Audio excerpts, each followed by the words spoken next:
right, there we go.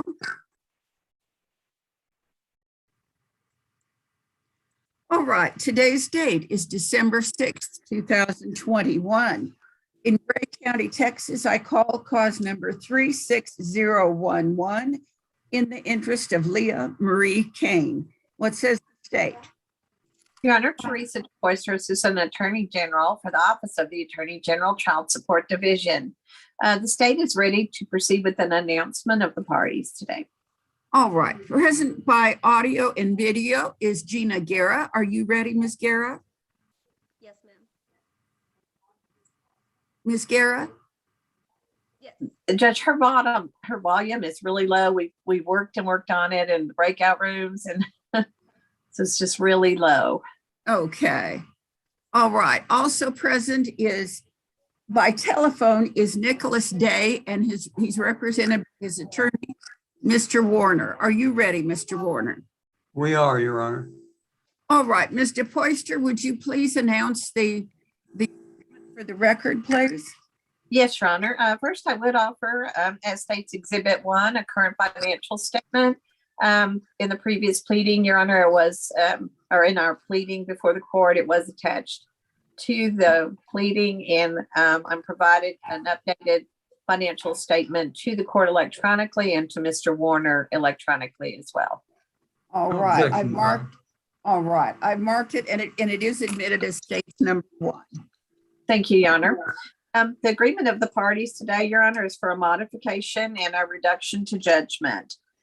Based upon income information provided by Mr. Day, the new child support beginning January 1st will be $492 a month. Mr. Day provides the health and dental through his employer. And then there is a child support arrearage of $1,610.54 as of November 30th. And Mr. Day will pay an additional $100 a month to extinguish that arrearage. And there is no arrearage for medical support. And I believe that's the full agreement of the parties. All right, Mr. Day, can you hear me? Yes. Mr. Warner, let me ask you first, sir. Is that your understanding of the parties' agreement? It is, Your Honor. All right, Mr. Day, is that in fact what you're agreeing to today? Yes, ma'am. And you think it's in Leah's best interest? Yes, ma'am. Ms. Guerra, is that the agreement you're making today, ma'am? Yes, ma'am. And you think it's also in Leah's best interest? Yes, ma'am. And Ms. DePoyster, are you going to prepare the order for my signature? Yes, Your Honor, I am. I've told the parties and Mr. Warner that I'll prepare that probably today, get it to him by email, and All right. do just attorney signatures, Judge. I would like Mr. Warner's signature as to the form only.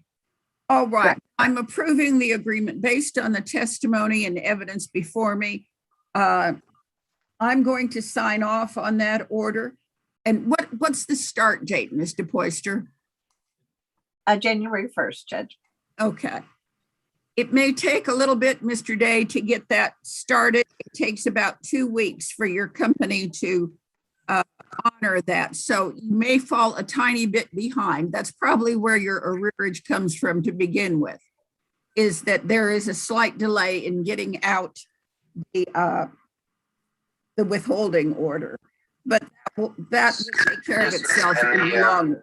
Attorney General's representative said that if for whatever reason that doesn't go through, I could take up my order to my HR department, and then they could do that way. So I'll make sure that it's taken care of if it doesn't come through automatically. That would be super. And stay in touch with Mr. Warner until you have a copy of that order in your hands, okay?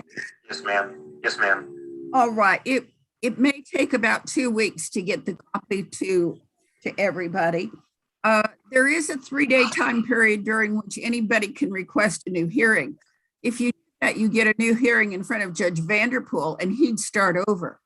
But if nobody does that, this order will start to become final And you should get copies either by email or by regular mail. Thank you so much, and good luck to you and your family, and to Leah. Thank you. Thank you. All right, thank you all. Thanks, Mr. Warner. Appreciate it.